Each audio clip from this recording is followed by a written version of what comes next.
بسم اللہ الرحمن الرحیم۔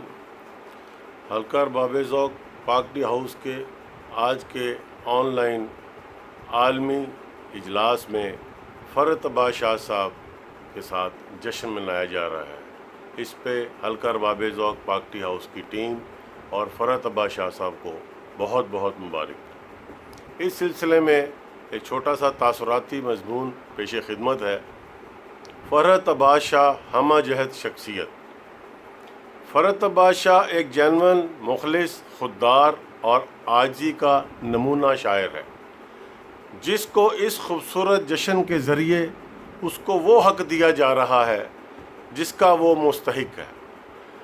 فرحت عباس شاہ ہمارے عہد میں اپنے ہم عصروں میں ایک منفرد مقام و شناخت کے حامل ہیں۔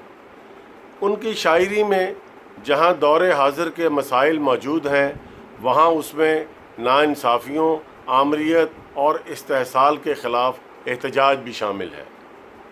وہ ایک ترقی پذیر معاشرے میں ترقی پسند سوچ رکھتے ہیں۔ فرحت عباس شاہ ہمہ جہت خوبیوں سے لیس شخصیت ہے، جو بیک وقت صحافی، شاعر، ادیب، دانشور، نقاد، فلسفی، براڈ کاسٹر، اداکار، صداکار، گلوکار اور میزبان ہونے کے ساتھ ساتھ مارشل آرٹ کے بہترین کھلاڑی بھی ہیں، جنہیں ان کی محنت اور ریاضت کے اعتراف میں مارشل آرٹ کا اعلیٰ اعزاز بھی عنایت کیا گیا۔ ان کی یہی خوبیاں اور صلاحیتیں ان کو معاشرے میں ایک منفرد اور ممتاز مقام سے نوازتی ہیں۔ 1980 کی دہائی میں مشہور ہونے والے ساتھی شعراء میں فرحت عباس شاہ آج اپنی الگ شناخت اور منفرد مقام کی وجہ سے پہچانے جاتے ہیں۔ ان کی ڈکشنری میں درباری، جی حضوری اور چاپلوسی جیسے الفاظ کی قطعاً گنجائش نہیں ہے۔ وہ ایک سادہ، غریب طبیعت اور ہمدرد انسان ہے، اس لیے ان کے حلقہ میں متوسط اور غریب طبقے سے تعلق رکھنے والے اشخاص کی بہت بڑی تعداد شامل ہے، لیکن اس کے ساتھ ہی ان کے دوستوں میں اعلیٰ اقدار کی ہم خیال شخصیات بھی موجود ہیں۔ دوسرے لفظوں میں فرحت شاہ ہر طبقے میں مقبول و معروف ہیں۔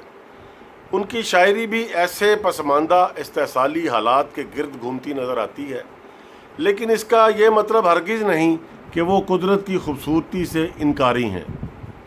ان کی شاعری میں فطرت اور محبوب سے محبت کے علاوہ معاشرے کے رویے بھی نمایاں حیثیت رکھتے ہیں۔ ہر دور میں شاعر اپنی روایتوں اور ورثے کے پاسدار و امین ہوتے ہیں، جو کہ موجودہ دور میں فرحت عباس شاہ بھی اسی راستے کے مسافر ہیں۔ ان کی شاعری فکر انگیزی سے بھرپور ہے اور جو گھٹن زدہ ماحول میں امید کی کرن کے مترادف ہے، جو اپنی فکر اور خیال سے عوام میں خوشبو پھیلاتی ہے۔ فرحت عباس شاہ ایک عہد ساز شخصیت کا نام ہے، جو کہ اپنی سوچ، فکر اور خیال کی ندرت سے ایک الگ جہاں آباد رکھے ہوئے ہے، جس میں نوجوان نسل اور جینون سوچ فکر رکھنے والے لکھاری بستے ہیں۔ فرحت عباس شاہ کی شاعری، غزلوں، نظموں اور نثری تخلیقات کی تعداد اتنی ہے کہ انسان 100 کے بعد گنتی بھولتا نظر آتا ہے، مگر انہوں نے انہی تخلیقات سے شاعری کی وراثت کو ساتھ لے کر چلتے ہوئے ایک نئے عہد کی بنیاد رکھی ہے، جو کہ بلا شبہ فرحت عباس شاہ کا عہد کہلاتا ہے، جس پر ہمیں فخر ہے۔